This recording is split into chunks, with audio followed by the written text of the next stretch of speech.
há uma escassez muito grande de neurologistas e neuropediatras, né? A gente tem muitos pais que às vezes relatam que começam a fazer um rastreio para a criança e depois, quando voltam para a próxima consulta, já ou não tem aquele profissional ou já é um outro profissional. E aí isso também vai prolongando mais o diagnóstico da criança, que vai A doutora já demorando mais. apresenta ali os caminhos também para uma boa terapia, uma boa reabilitação, né? Já para ir Sim. falando, olha, tem jeito. E Só até para estimular. a família também precisa de terapia, né? Os pais, para É entender fundamental, viu, os pessoal? Tem que fazer irmãos. terapia também. Eu falo por experiência própria, viu? Façam terapia. Os irmãos também têm muito assim, transtorno ansioso, depressivo nos irmãos de criança com autismo. Doutora, voltando para essa parte aí de terapia, reabilitação, existe um prazo, assim, que a doutora pode dizer, olha, tanto tempo essa criança precisa para poder fazer. Existe realmente esse tempo É, para um tratamento das crianças com TEA? então, aí Olá, pessoal, sejam todos bem-vindos ao Pod.cast PCD. Eu sou a Bruna Martim, estou aqui com a minha companheira de bancada, Thaís Lopes. Olá, pessoal, sejam todos bem-vindos.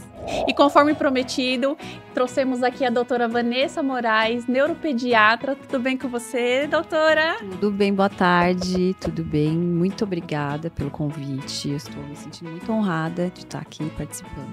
Ai, doutora, a gente também, viu? Se sente lisonjeada pela doutora ter aceitado o convite, apesar da agenda da doutora aí ser totalmente apertadinha. A doutora se propôs, né, a estar aqui para ajudar vocês, pais, aí nas dúvidas de vocês, porque a gente abriu uma caixinha de pergunta e surgiram diversas informações. Eu e a Thaís selecionamos algumas que foi assim, ganhou disparado. E fiquem até o final, que no final a doutora vai estar respondendo e tirando a dúvida de vocês, viu? E para começar, doutora, explica para nós aí como que é essa questão da neuropediatria, né? Quando que os pais têm que estar buscando o auxílio de um neuropediatra? Bom, a neuropediatria, a gente avalia a parte neurológica na infância, né?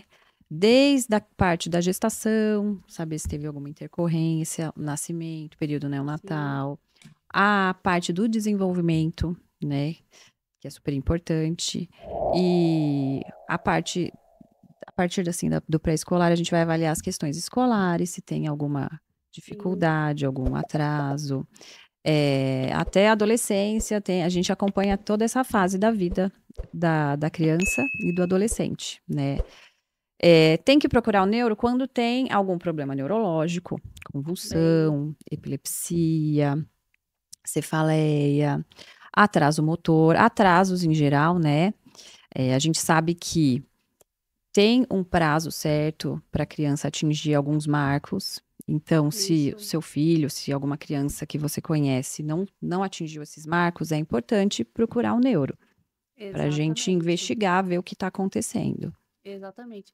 Porque tem momentos que a gente tá ali, até mesmo com um médico pediatra, né? E eles sempre entram nessa questão, mas seu filho vai atingir esse objetivo, tá dentro ainda daquilo que é o esperado para ele poder atingir. E nem sempre é assim, né, doutora? Então, nem sempre é. Esse negócio assim de, cada criança tem seu tempo, a gente tem que tem um limite, exatamente. A gente tem exatamente os marcos para isso, né? Então, por exemplo, a criança tem que andar por volta de 1 ano até 1 ano e 3. A partir daí, se não tá andando, tem alguma tem que investigar coisa melhor. Para investigar, isso, exatamente. Então, assim, eles falam, cada um tem seu tempo, mas a gente tem que ficar de olho, né? E se você desconfiar, é legal pesquisar, falar com o pediatra. Se o pediatra não acreditar, vai atrás, pede para mudar de pediatra, porque é importante a gente conferir isso. E outras, sempre tem aquela intuição materna, né? Também. Que a mãe fica ali com a anteninha ligada. Então, vocês que estão aí, se a anteninha ligou, vão procurar orientação de um médico de especialidade, viu, gente? Não pode ficar só naquela questão do primeiro atendimento, tá? O que o médico falou ali te deu dúvida, vai buscar uma segunda opinião, sim, que é muito importante, viu? Os diagnósticos precoces. Há possibilidade da gente, o quanto antes diagnosticar? Tem uma idade? Tem um tempo específico? Como que é? Então, quando você fala assim, desse diagnóstico precoce, você fala pro autismo. É isso, né? É assim, ó. Quanto antes a gente identificar os sinais, antes a gente vai conseguir intervir e vai melhorar o futuro dessa criança, né? Melhorar o desenvolvimento dele no geral.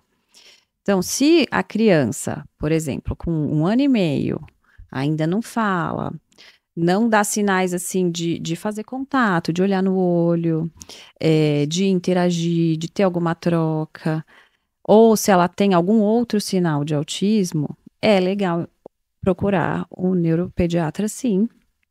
E aí, se o neuro falar, não, acho que não é, mas é importante estimular, né? Estimular aquela Sempre. dificuldade que a criança tem e reavaliar depois de um tempo, Sim. tá?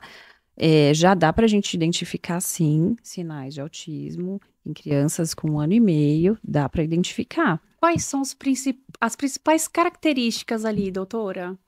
As principais é atraso da comunicação. Não necessariamente a criança não vai falar. Ela pode falar, mas ela pode ter uma fala não funcional, né? Ela pode falar, repetir coisas, só repetir, sem conseguir fazer um diálogo, sem conseguir falar o que ela está sentindo, contar o que aconteceu. Então, esse é um dos pilares. Outro pilar é a interação. Buscar interagir com outras crianças, ficar junto. Essa interação mesmo, né? E também a parte de estereotipia, de ter rigidez de comportamento. Tem várias coisas que a gente tem que olhar, mas as principais são essas. Doutora, tem muitas mães ali que estão nos assistindo e que muitas delas não sabem o que é a estereotipias. Quais são as características para elas poder estar ali vendo ou qualquer coisa dos filhos dele e falar, não, meu filho, ele tá tendo essas estereotipias aí. Estereotipias são movimentos repetitivos que podem acontecer tanto o movimento, né? O mais comum é aquele da mãozinha, que balança a mão com o Que é flap. o mais comum que a gente percebe. Mas, por exemplo, pular sem parar, correr de um lado para o outro, o balanço do tronco, aquele balanço para frente e para trás. Tem estereotipia vocal também, que é a criança ficar emitindo um som o tempo inteiro emitindo aquele som. São tipos, né? É uma estereotipia. Estereotipia geralmente acontece quando a criança está eufórica. Então, se está passando, sei lá, um desenho que ela gosta muito, ela começa a ter, né? Então, geralmente ocorre nesses momentos. E geralmente essa que a doutora falou de mexer as mãozinhas, ocorre geralmente quando está assistindo alguma coisa, uma ação, que eu já percebi isso. Nas crianças, na clínica onde eu frequento, quando tá passando alguma coisa de ação na televisão, a primeira coisa que elas começam a esboçar é esse movimento aqui, ó. Sim. Fica assim. O Dante pula muito. O Dante, na verdade, ele não balança muito a mão. Ele sobe a blusa, né? Então, quando ele tá muito feliz, muito eufórico, é assim, a gente fala que ele brinca de macaquinho. E ele fica mesmo pulando assim, salta muito. E é a maior característica dele. Mas pode ocorrer também, por exemplo, quando a criança tá irritada, para se acalmar. Ou quando tá entediada.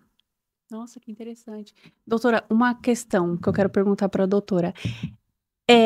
Tem como confundir aí o diagnóstico TDAH com o TEA? São diagnósticos diferentes, né? Sim. Mas que têm coisas em comum. Tem, né? Então acaba Pode que dá para confundir. Confundir... É complicado falar essa palavra, que a gente tem que avaliar cada paciente, tá? Mas, por exemplo, o autista pequeno, é comum a mãe falar, ele é hiperativo. Só que o autista, ele é mais agitado mesmo, né? Faz parte do quadro, até pela dificuldade de se comunicar, às vezes não consegue falar o que quer e fica mais agitado. Mas a gente sabe também que quem tem tanto o autismo quanto o TDAH, tem várias comorbidades, então é comum ter o autismo e o TDAH. Do mesmo jeito que o TDAH também pode, primeiro identificar TDAH, depois autismo. Doutora, e qual o tratamento para essas crianças aí com TEA, né? Porque hoje tá um boom aí, né? Essa questão do autismo e tem a questão também, qual é o melhor tratamento? Quais os profissionais que essa mãe tem que procurar para poder auxiliar o seu filho, porque aí pelo poder público, né, a gente entende o quê? Que eles direcionam essas mães à rede de tratamento CAPS, que vai ali, a primeira consulta dele é com um psiquiatra. Mas nós sabemos que não é só o psiquiatra, né? Tem aí a demanda do neuropediatra, tem a demanda aí de vários terapeutas de especialidade, né? Então conta para nós, doutora, como que funciona do diagnóstico até essa parte de reabilitação? O que essas crianças ou adolescentes, né, precisam aí para poder ter uma qualidade de vida melhor? Então, o tratamento é individualizado. Sim. Então, a gente vai ver aquele paciente, o que ele precisa individualmente, né? No geral, o autista precisa de fono, tá? Para estimular a comunicação. E aí é legal a fono também saber comunicação alternativa, porque às vezes a criança vai precisar, que a gente pode falar daqui a pouco. Psicóloga, tá? Comportamental. Hoje a gente tem o ABA, que é a análise aplicada do comportamento, e tem o modelo Denver também, que é bem parecido com o ABA. Exatamente. Só que o modelo Denver é recomendado começar até mais ou menos até os 4 anos de idade, né? Fazer o modelo Denver. É um método mais suave, digamos assim, né? Mas assim, o ABA também, hoje em dia ele é mais naturalista. Que antes ele era bem rígido, né? Tinha que ficar sentado na mesinha e pronto. Não, hoje é mais naturalista. Tá. Terapia ocupacional, por conta das questões sensoriais, né? Para trabalhar todas essas questões sensoriais.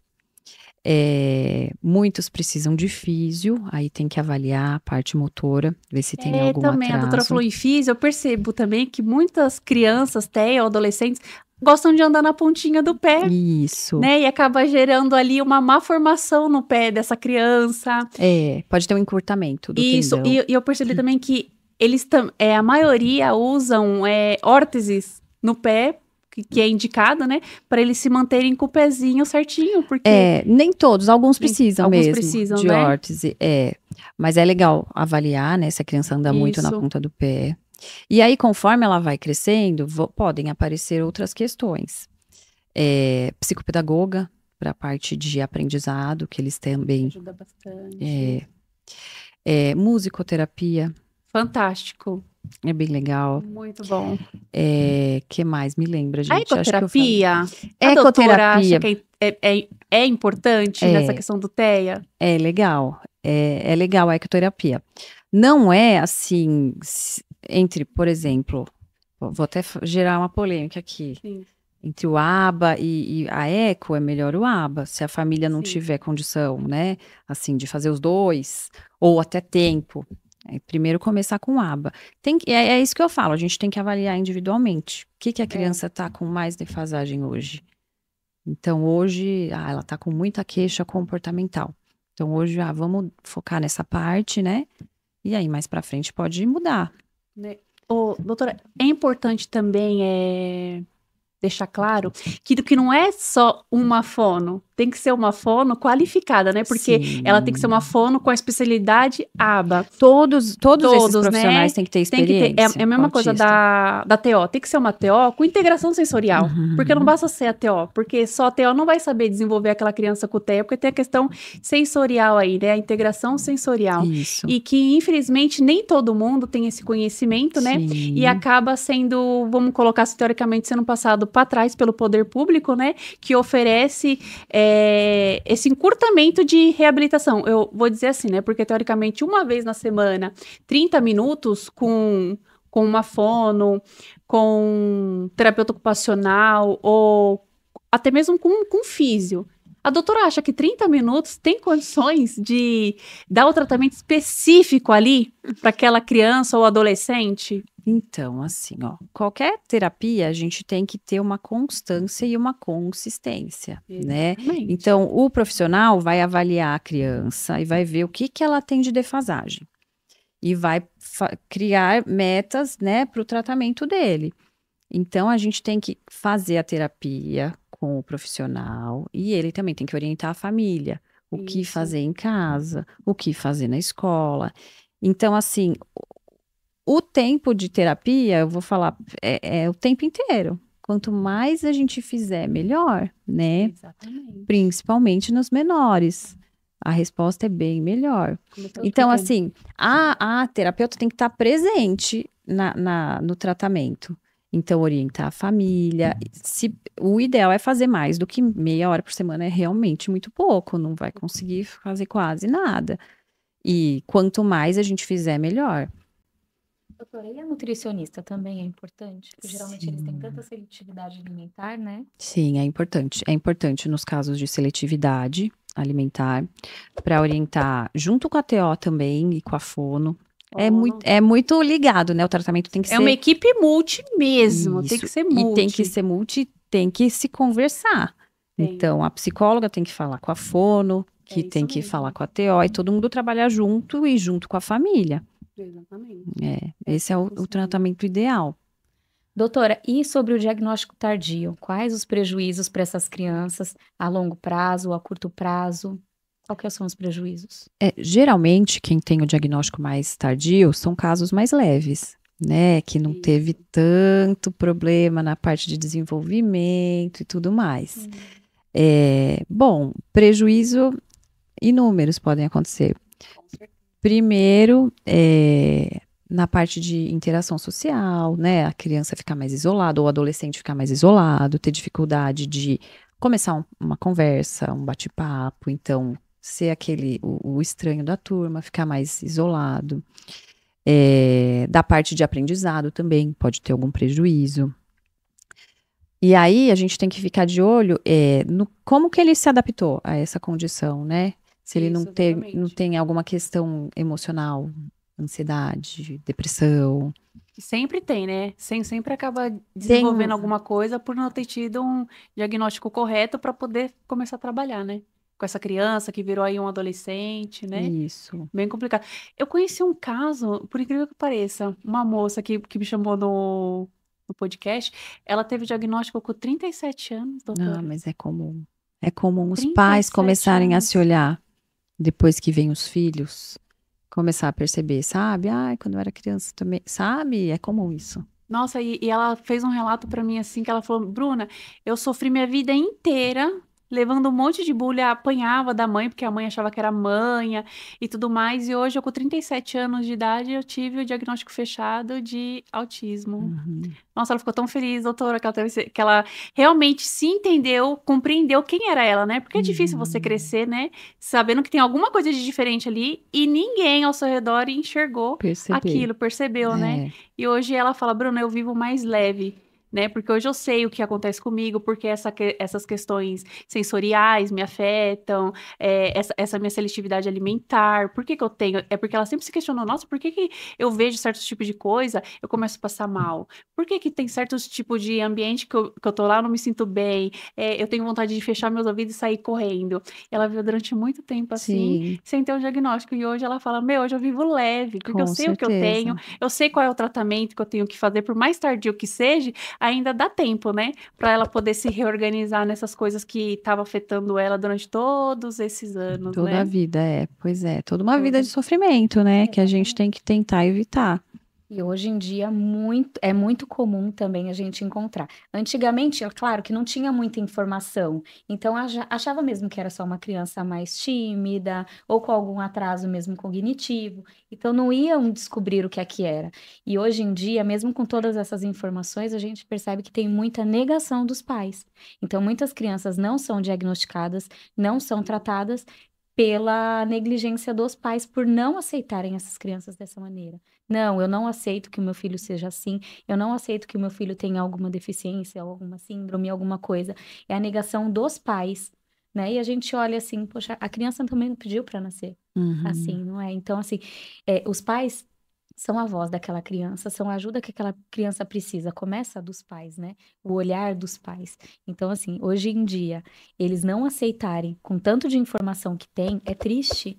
É triste porque a gente vê que essa criança futuramente, ok, num caso mais leve, ela também futuramente pode ser que se descubra, que se entenda, mas e nos casos que não são, né, tão leves assim, como é que essa criança vai ser futuramente? Pai e mãe não vive para sempre, né? Qual o futuro dessa criança? Como é que vai ser? Mas até nos leves, viu? Porque hoje a gente tem um tanto assim de TEA leve que Sim. comete suicídio, porque não consegue lidar com esse sofrimento, não se entende.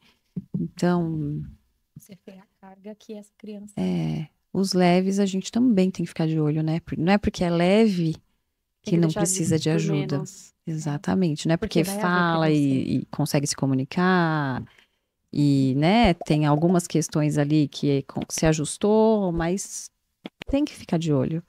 Nossa, e a Thaís tocou num assunto que me veio uma coisa aqui na mente.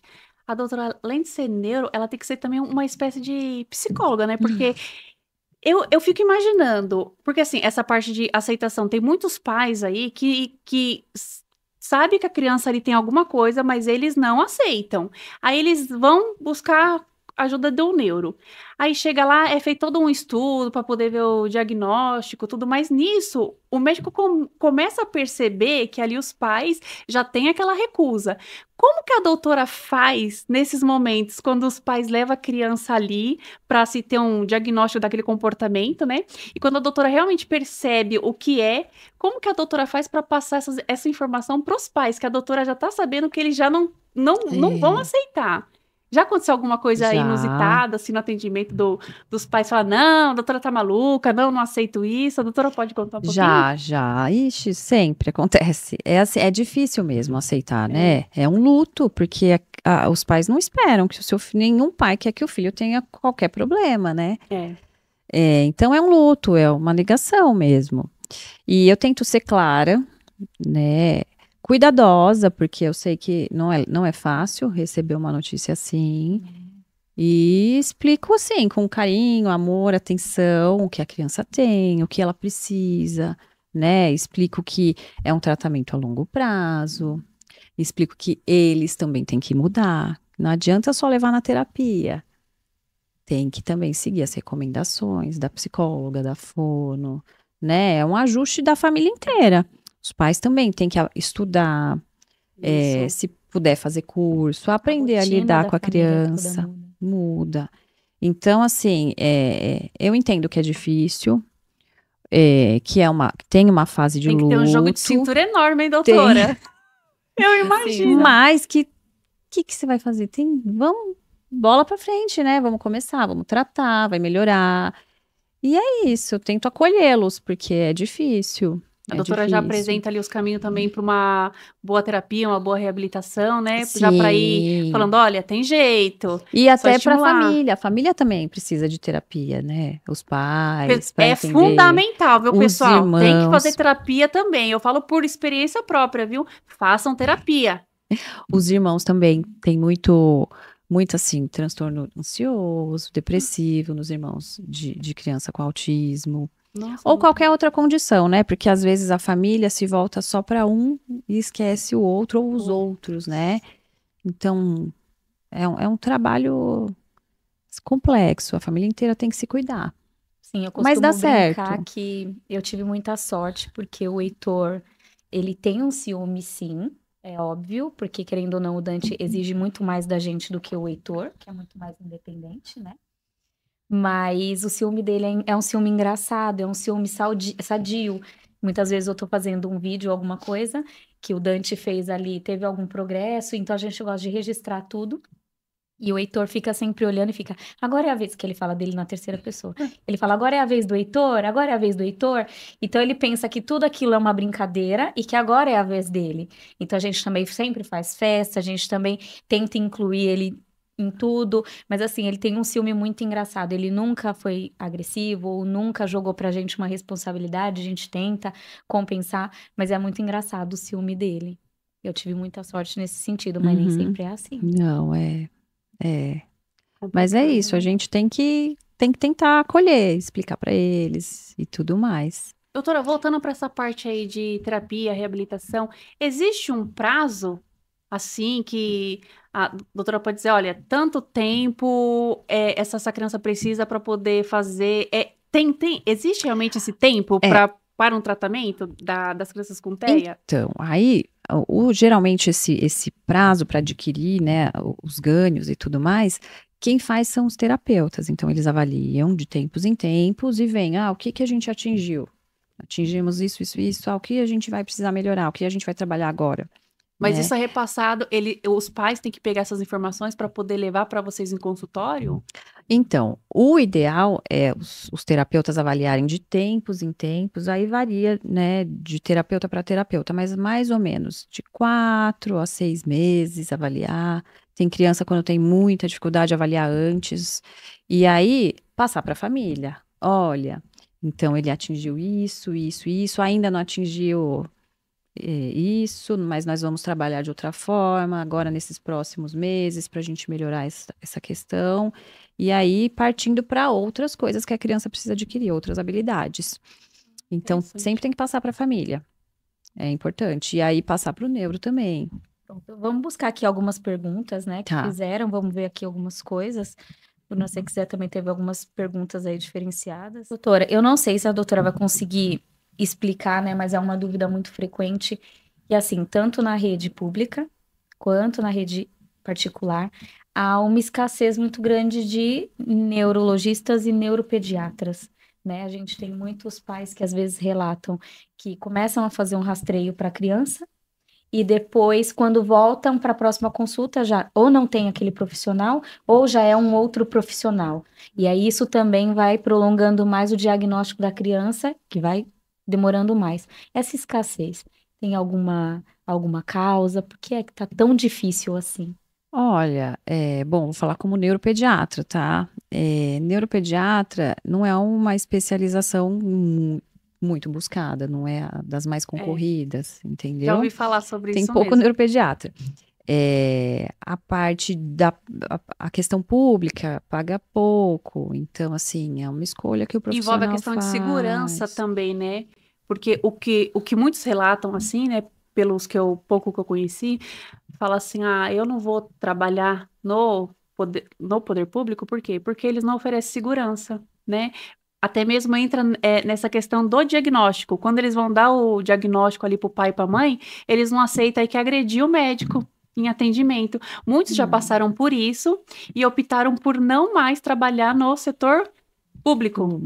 Irem para os seus consultórios ou até mesmo para hospitais conceituados aí, porque fala, não dá para trabalhar com esse tipo de público, que eles têm essa questão de aceitar, né? Diagnóstico, de aceitar ali o tratamento que o médico sugere, né? Fala, não, doutor, é inviável isso pro meu filho, o senhor tá louco, né? Chega até tratar o médico como louco, né? Não, sim, Desrespeitando. Bruna. Não, ó, eu trabalho no SUS, trabalhei mais já, hoje eu trabalho até pouco no SUS e no consultório, mas assim, eu nunca tive problema. Não teve? Não, nunca tive Ai, que bom, problema. doutora. Eu acho que é um conjunto de coisas, sim. Ter pouco neuropediatra, o local de atendimento pode ser até distante, geralmente é distante, né? O salário, eu acho que é uma gama de coisas. E o grande volume de paciente que tem, assim, né? Hoje em A dia demanda aumentou absurdamente, muito. né? É por isso que eu falo, tem pouco profissional para hoje, né? Tem muito se falado do TEA, então realmente parece que verdade. teve esse boom agora, então tem muitos pais procurando por diagnóstico e não há profissionais. Então antes parece que não se sentia essa defasagem, né? Mas hoje, como a procura aumentou muito, então ao invés, né, de alguém correr atrás, de ajudar nesse sentido, não. Deixa lá e os pais que se virem, É e isso fica mesmo. muito complicado, porque muitos pais não têm, às vezes, condições de pagar uma consulta particular, não conseguem pagar um convênio, porque também, e nos convênios também não há profissionais, muitas vezes não acham, e os convênios que conseguem ter os profissionais são muito caros, às vezes muito mais caros que uma mensalidade do que uma consulta E particular. eles não querem nem aceitar mais. Quando você chega lá no convênio que se apresenta ao que você quer, você falou que seu filho tem TEA, acabou. Eles falam, a gente não aceita vocês como nosso cliente. Eu não sei se a doutora tá sabendo aí, né?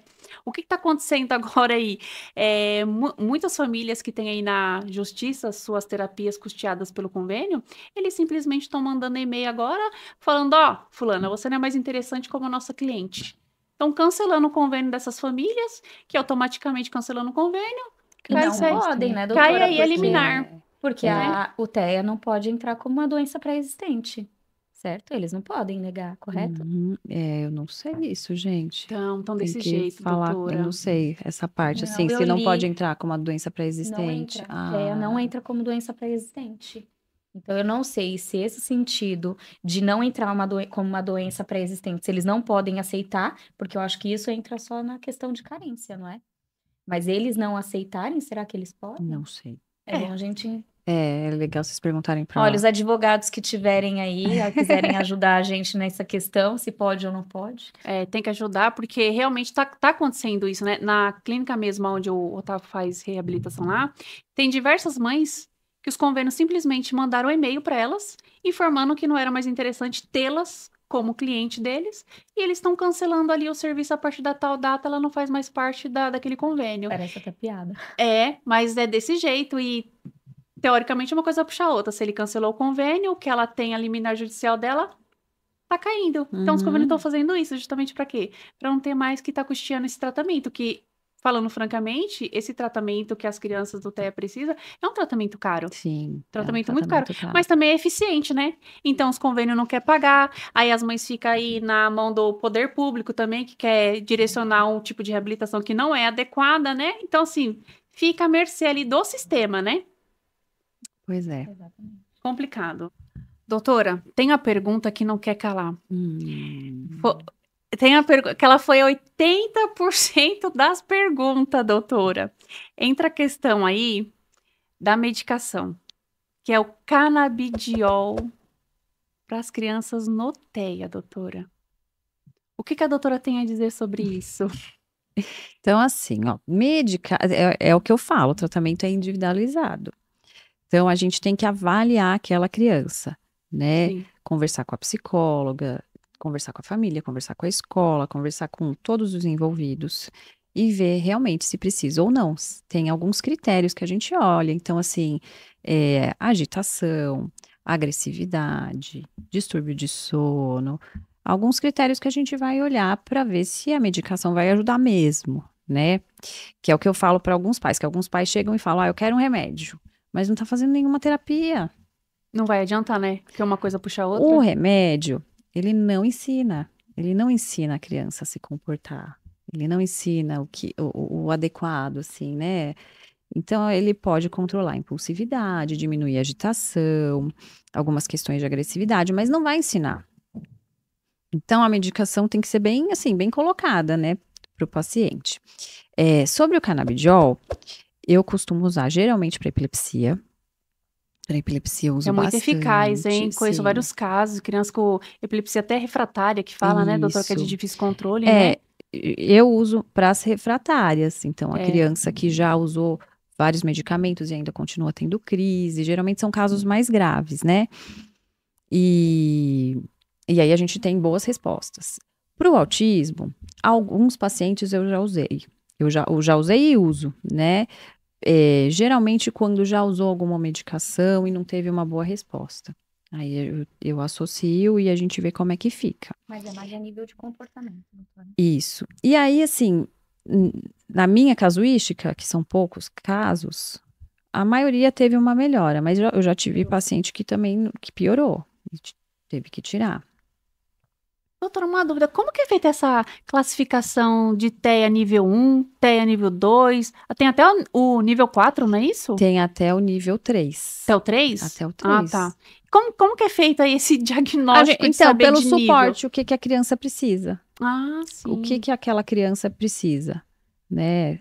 Por exemplo, uma criança grave, agitada, que não fala nada, que precisa de auxílio para tudo. Então, para comer, para ir no banheiro, para se vestir, para tomar banho. Aí ela vai precisar de um maior suporte. Então, essa daí é nível 3. Agora, aquela criança que tem algumas dificuldades, mas consegue comer, se trocar, frequenta a escola, consegue fazer as atividades da escola, consegue se comunicar, não necessariamente falando, né? Mas tem uma comunicação alternativa que se faz entender. a gente costuma, é o que eu falo, individualmente a gente tem que Olha, analisar. É, Exatamente, porque é isso isso que eu ia mesmo. falar. Às vezes tem características de um, tem características do outro. Como é que faz aí? Às vezes ele, pronto, não faz essas atividades sozinho, mas pronto, vai para a escola e ele conversa. Então, às Ai, vezes, tem que ver cada um, é de cada, caso a caso. caso a caso. Gente, uma curiosidade aqui, fugindo do assunto, mas uma curiosidade assim, ainda sobre o assunto do canabidiol. Eu não sei se vocês sabem, mas existe um tecido que ele também é produzido através do cannabis. Ele é feito também da parte não alucinógena e é feito, utilizado muito para roupas de cama. Eu posso falar isso porque eu trabalhei numa empresa que a gente fazia roupas de cama, chama cânhamo. Eu não sabia, eu não conhecia. Sim, Tá aí, sim. né? Eles fazem a mistura geralmente com algodão e tudo, e eles usam geralmente em roupa de cama porque é comprovado ali algumas ações terapêuticas assim. É um tecido maravilhoso, muito gostoso, tem um toque maravilhoso. É muito bom. Não Mas também sabia. assim é alto padrão, né? Mas, É alto padrão, mas é verdade, tem. Doutora, eu recebi uma pergunta também que foi recorrente. Essa eu achei até engraçada, né? Digamos assim. As mães me perguntaram por que as crianças com TEA têm essa certa dificuldade com cor. Todas me relataram, o meu filho só come alimentação da cor verde. O meu filho só come alimentação amarela. O outro só come tons bem escuros, mesmo voltado para o preto. Elas perguntam por que acontece isso com as crianças com TEA. Porque é a dificulta rigidez. mais para poder introduzir alimentação para essa criança, né? É a rigidez do TEA. Porque ele come só pela cor. Sim, tem criança que só come no mesmo pratinho, só bebe água no mesmo copo, Uhum. não pode misturar comida, tem É essas isso questões. mesmo. É uma rigidez, eles têm rigidez, pode ter rigidez em tudo. Então, não querer usar blusa de manga comprida, não querer usar roupa de outra cor, querer sempre usar a mesma roupa. Inclusive, uma delas me relatou que o filho dela tem um pratinho específico para comer e que acabou quebrando esse pratinho. Aí ela foi, comprou outro prato igual. Só que nas beiradas desse pratinho dele tinha umas ranhuras que ele tinha feito. E que quando ele viu o prato, primeira coisa que ele foi fazer foi tocar na beiradinha. Ele acabou afastando o prato falando: "Esse não é meu". Aí ela falou: eu tive que pegar a faca, fazer as ranhuras no prato, para quando eu colocasse de novo, ele passar o dedinho e ele sentir que ali era o pratinho Sim, dele. Toda vez que eu tenho que trocar o bico, eu tenho que cortar e dar aquela lascadinha no Para ele bico, que poder é para ele aceitar. sentir, porque mesmo assim ele ainda sente. Quando ele chega perto da boca, ele já olha, às vezes ele recusa e deixa ali passar 2, 3 dias, aí ele procura novamente para poder. Mas tem que ser aquele modelo e aquele bico tem que estar daquele mesmo jeito, mordidinho todo desgastado do jeitinho dele. Senão ele não aceita. Mas é isso, então. E aí tem criança que não gosta que muda o caminho, não gosta de mudar de sala na escola, né? Tem escola que tem que mudar de sala, não gosta, é a rigidez. E aí a gente tem que trabalhar isso na terapia, trabalhar em casa, orientar a família. Até a Porque, escola também, né? Tem que também entrar. sim, Se for ver, é um trabalho de equipe mesmo. Porque não adianta só os terapeutas estar fazendo aqui, o médico aqui, o pai não tá, a escola não tá. Porque um tem que complementar o outro, né? sim, Tem que ser tudo uma extensão, né? Da clínica ser a extensão lá para casa, da casa para a escola e do médico se estender tudo para sim. poder dar certo o tratamento pro paciente, né, doutora? E a o ideal, terapia? né? Tem a possibilidade dessas terapias, mesmo dentro do ABA, deles irem nos ambientes, tanto na escola, acompanhar a Sim, criança. a AT, né, que vai na escola, são profissionais especializadas Isso. em aba, geralmente psicólogas, E que que as acompanham. escolas não gostam, ficam criando dificuldade para deixar entrar a T para poder auxiliar. Ou seja, não quer oferecer e também não quer deixar, né? Complicado, hein?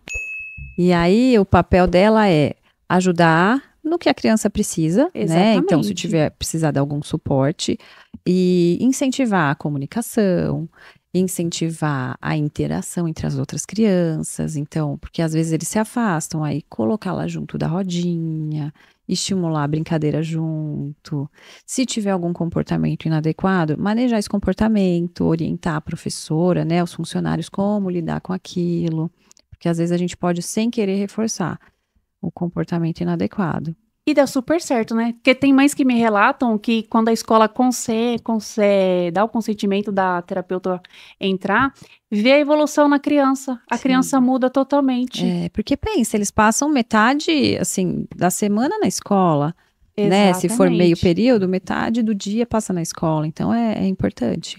Exatamente. E vale lembrar também, né, doutora, porque quando a gente fala aí nesse termo de reabilitação, muitas pessoas falam assim, nossa, mas o meu filho tem que fazer tudo isso de terapia, sim, mas as pessoas têm que entender que são terapias lúdicas, né? É um atendimento lúdico, porque às vezes eu converso com algumas mães, ela fala, nossa, imagina que eu vou deixar meu filho fazendo esse tipo de terapia, vai ficar lá trancado dentro de uma sala, com uma pessoa estranha ensinando ele a fazer isso. E não é isso, né, doutora? Não. O atendimento, o método ABA aí, ou Denver, é um atendimento lúdico, o espaço é lúdico, a terapia é lúdica, né? Qualquer tipo de tratamento com criança tem que ser lúdico, né? Tem. Então tem que aproveitar essa parte lúdica para trabalhar o que a criança precisa. E até usar o que a criança gosta. Então, sei lá, ele gosta do Sonic. Então, usar o Sonic ali, coisas com o Sonic, falar do Sonic para a criança ficar mais estimulada, né? A participar e tudo Não mais. pode esquecer Exatamente. que, acima de tudo, ela é uma criança. Sim, Não é? Ele precisa sim. também desse momento de Uhum. descobrir que ele é criança. Sim. Não, e eu falo isso por experiência própria, gente, porque a escola do meu filho tava me julgando na seguinte maneira. Nossa, mas você vai deixar seu filho todas essas horas numa clínica? Que não sei o que. Eu falei, eles estavam achando que era um quartel-general lá, a clínica, me questionando. A diretora me questionou, quando é que seu filho é criança? Aí eu peguei os vídeos que eu tenho do meu filho e mostrei pra ela, eu falei, isso aqui é a terapia do meu filho. Aí que ela foi conhecer, ela falou, nossa, mas a terapia é feita desse... Eu falei, é feita desse jeito, né? Porque as pessoas têm essa visão, não sei se é a grande maioria, né? Mas pelo menos as que me cercam têm essa visão que eu tô fazendo alguma coisa torturante pro meu filho. E não é, porque Não. a terapia, ela é grandiosa pra criança. E aquilo, voltando a dizer, é um momento lúdico pra criança. Quando ela viu as coisas que o Otávio faz, do espaço que o Otávio faz, como que as terapeutas... Falou, gente, isso é novo pra mim. Eu não sabia que terapia era desse jeito, né? Porque Não, até mesmo para os pais. na mente dela era um Não quartel-general, que meu filho tava ali trancado num quartel e sendo torturado. E não é, né, doutora? A Não. terapia é boa, é eficiente, né? E as crianças gostam de estar lá, Sim. né? Além de estar desenvolvendo, estão aprendendo a se gostar, né? A sociabilizar, né? Porque as crianças com TEA precisam disso, sociabilização, né? Com certeza. Porque tem aquela questão também, doutora. Vamos trazer uma dica para os pais. Tem muita criança com TEA que tem facilidade em se desorganizar, principalmente em ambientes públicos. O que a doutora sugere quando acontecer isso? Primeira coisa, conhecer o seu filho. Você tem que saber quais são as dificuldades do seu filho. Então, por exemplo, ele tem muita dificuldade com barulho. Todo lugar que tem barulho, ele se desorganiza. Então, assim, primeiro, evitar os locais com barulho que der. Usar um abafador, que é para diminuir, né, esse barulho, esse incômodo para a criança. Conversar antes, eu falo, sempre tem que falar 1000 vezes. Uma hora vai entrar. E explicar antes, hoje a gente vai ter que ir lá naquele lugar que é barulhento, eu sei que você não gosta, mas a gente precisa ir. E aí depois tentar fazer alguma coisa legal para a criança. Depois a gente pode comprar um gibi, sei lá, aí tem que conhecer a criança, né? Exatamente. Comprar um adesivo, tomar um sorvete, enfim. Então, assim, a família tem que conhecer a criança, as dificuldades que ela tem, quando ela se desorganiza. E aí é legal começar a observar, ele se desorganizou quando ele escutou uma moto passando na rua, quando teve fogos, ou até de outras questões sensoriais, né? E o que a mãe faz, doutora, quando a criança se desorganiza ali? Porque acolhe, tenta acolher, né? Abraçar, explicar. Eles gostam muito do toque, o toque acalma muito, né? Sim. Então, não só para o autista, eu tentar acolher a criança e falar, eu entendi que você tá chateado, que você tá triste, que você tá incomodado com essa situação, mas eu tô aqui. E falar, já vai passar, daqui 5 minutos acaba. Tentar confortar essa criança e acolher ela, né? Doutora, essa semana, no fim de semana, eu tive com uma conhecida e, infelizmente, ela acredita que o sobrinho dela seja né? Tem a TEA. Só que a mãe não aceita, a irmã dela. E dentro disso, ela tem comportamentos que ela falou assim que até a irmã precisa também de ajuda. E além dela não aceitar que a criança possa ter alguma coisa, quando ele se desorganiza, que é muito frequente, que às vezes basta você só olhar para ele e falar oi, e ele já se desorganiza. Ele tá muito assim em todo o tempo. E quando ele se desorganiza, ela diz que é muito comum a irmã dela bater. Que ela acha que é uma pirraça ou que é uma birra. Então, assim, ela falou assim que às vezes ela até se cansa e essa criança tá ali, claro, ele precisa ser acolhido cada vez mais, é pior. Então, assim, é muito triste a gente ouvir essas coisas, né? E a gente tenta, né, orientar, mas a pessoa precisa Não de quer ajuda ver. e não aceita. O pior de tudo isso é ela não aceitar, nem para ela e nem para o filho. Então, assim, a gente fica muito triste, porque imagina o quanto essa criança sofre. É Sim. claro que essa mãe também, não julgando, mas ela também, né, precisa de ajuda. E Também precisa de é ajuda. triste também, tanto para ela quanto para essa criança. Sim. Mas ver uma criança num ponto desse achar que é normal e, aquilo é só uma birra? Mas Até é mais mesmo porque ele frequente já do que teria vocês passado da imaginam. fase, né? Porque ele já tem 6 anos. Ele tem 5 para 6 anos. Então, assim, ela ainda achar que pode ser uma birra, não, ele tem a personalidade dele, é assim, ele é assim. Então, assim, é muito comum a gente ver muitos pais que não aceitam a desinformação e tudo, ou que preferem acreditar que a criança é assim, né? E a criança vai sofrendo. Sim. Porque essa mãe já não sabe o que fazer, perde a cabeça e cada vez mais é pior. Tanto É para isso ela mesmo. quanto para essa criança. É. É muito triste. Doutora, um assunto polêmico. Tem mães que não aceitam a falar assim que a criança ou a pessoa com TEA, ela tá lá classificada como pessoa com deficiência. As mães não aceitam. Elas falam assim, não, o meu filho ele não tem uma deficiência, ele é uma pessoa neurotípica. Esse é o termo correto? A doutora tem aí um termo correto? Ou a criança com TEA ou adolescente é uma pessoa com deficiência ou é uma pessoa neurotípica? Neurotípico é um termo que a gente É o correto? pode usar. Sim. Mas, assim, até por questão de lei, a gente tem algumas leis que o autista está enquadrado na deficiência para Isso. conseguir algumas coisas e tem vários direitos, né? Então, não é errado. Não sei, talvez ela se ofenda. Mas, assim, nossa, já não aconteceu é comigo também. Esses casos que eu tô contando aqui, acontece comigo, né? Eu tava ali argumentando com uma mãe, né? E ela falando sobre benefícios, essas coisas, né? Aí eu falei pra ela, então, mas seu filho tem direito a esses benefícios porque ele é classificado como uma pessoa com deficiência. E ela, não, o meu filho ele não tem... Porque na cabeça do ser humano, a deficiência é só quando a pessoa não tem um braço, é cadeirante, né? As pessoas tão nessa com a deficiência, isso não é. Deficiência é quando te falta algo. E muito pelo contrário, ela devia se sentir acolhida e honrada por a gente ter conseguido esse direito, né? Deles terem direitos. Sim, Não é? não Então, tinha, né? entrou nessa classificação como deficiência para que eles pudessem ter direitos. Porque a gente sabe que os tratamentos são difíceis, ou muitas vezes são caros, ou muitas vezes as consultas são caras, e muitas vezes o poder público não fornece, então elas precisam buscar outras alternativas. Então, para que eles tenham direitos a isso e a família consiga custear, foi-se atrás desse direito. Então, o filho dela ser classificado como um deficiente para ter direitos, ela devia se sentir honrada, né? Ao meu ver. Se sentem ofendidas, né? Que eu fico pensando, gente, como é que você vai se ofender?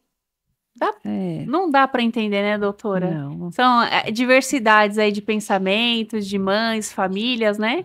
Vamos fazer que a gente também entende essas mães aí que tem...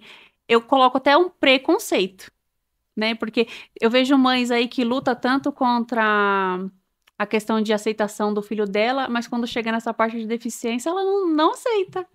Que o filho dela entra no quesito de pessoa com deficiência. Aí você fica, nossa, o que acontece? Se ela tá reivindicando de um lado e do outro lado ela não tá aceitando. Então, só vem só quando convém? Fica difícil, né, doutora? Eu tô perguntando porque eu imagino que a doutora já, que nem naquela questão de como dar o diagnóstico, já passou por várias saias justas, né? E a gente sempre tem que tentar sair pela tangente ali para não ficar algo desarmonioso, né? Na situação, que fica bem chato, né? E aí, Thaís, mais alguma pergunta? Podemos finalizar? Não, eu não tenho mais nenhuma questão. Tudo tranquilo? Doutora, quer colocar mais alguma questão? Não, acho que a gente falou tudo. Falamos bastante. Acho que é importante, assim, as famílias de crianças com qualquer dificuldade abraçar a causa, né? Entender, tentar ajudar com o que consegue, correr atrás das terapias, não se conformar, né? Não se conformar com um não. Exatamente. Eu acho que é importante isso. E buscar ajuda. Que sempre tem o que fazer, sempre tem algum lugar, sempre tem alguma forma de aprender. Exatamente. Mas vale lembrar, pessoal, esse método de reabilitação, a aba que a doutora falou, é um método eficiente, excelente, porém não está disponível pelo poder público, viu? Tem que buscar outros caminhos. Por isso que eu falo para vocês, fica ligado aqui no pod.cast PCD, que a gente vai mostrar para vocês quais os caminhos que vocês têm que tomar, quais os profissionais que vocês têm que estar buscando para poder chegar até a melhor reabilitação para o filho de vocês, viu? Porque não é fácil, mas no final dá tudo certo, viu, pessoal? Então, para hoje é isso. Nós esperamos muito que tenhamos ajudado de alguma forma, né? Que tenhamos esclarecido as dúvidas de vocês. Queria deixar o nosso agradecimento em especial, doutora Vanessa, que disponibilizou esse tempo nessa agenda tão corrida. Obrigada, doutora. Obrigada a vocês, foi um prazer. Sempre que prazer quiserem. É todo nosso, estarei... doutora. Você foi uma fofa aceitando o convite. Até porque é o capítulo de abertura do Pod.cast, gente. Ela foi assim, ó. Abriu com chave de ouro, especial. A doutora Vanessa atende tanto em Santana quanto em Moema. A gente vai deixar o endereço dos consultórios aqui, bonitinho para vocês, o contato da doutora. Vocês precisarem, sabem onde procurar ela. Por favor, gente, vocês não vão se arrepender. Ela é excelente. 10. Super indico, viu? Muito boa. E vamos deixar também aqui as nossas redes sociais. Não esquecem de curtir, comentar, compartilhar. A gente compartilha muito. Isso ajuda muito na nossa corrente do bem a chegar a quanto mais pessoas que precisam. Então, gente, ajuda, compartilha, fica com a gente. E é isso. Muito obrigada. Porque o que é bom precisa ser divulgado, né? E para as outras pessoas saberem da informação, vocês têm que compartilhar, pessoal. Então, compartilha. Ajuda o Pod.cast PCD, viu? Fica com a gente. Muito obrigada a todo mundo que ficou até aqui. Queria agradecer também a equipe da KVM, que mais uma vez nos ajudou, esteve conosco, está aqui conosco, né? E fica o nosso recado para você que precisa produzir os seus vídeos, o seu programa.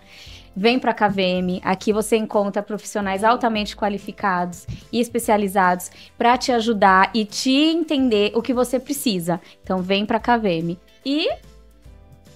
Tchau!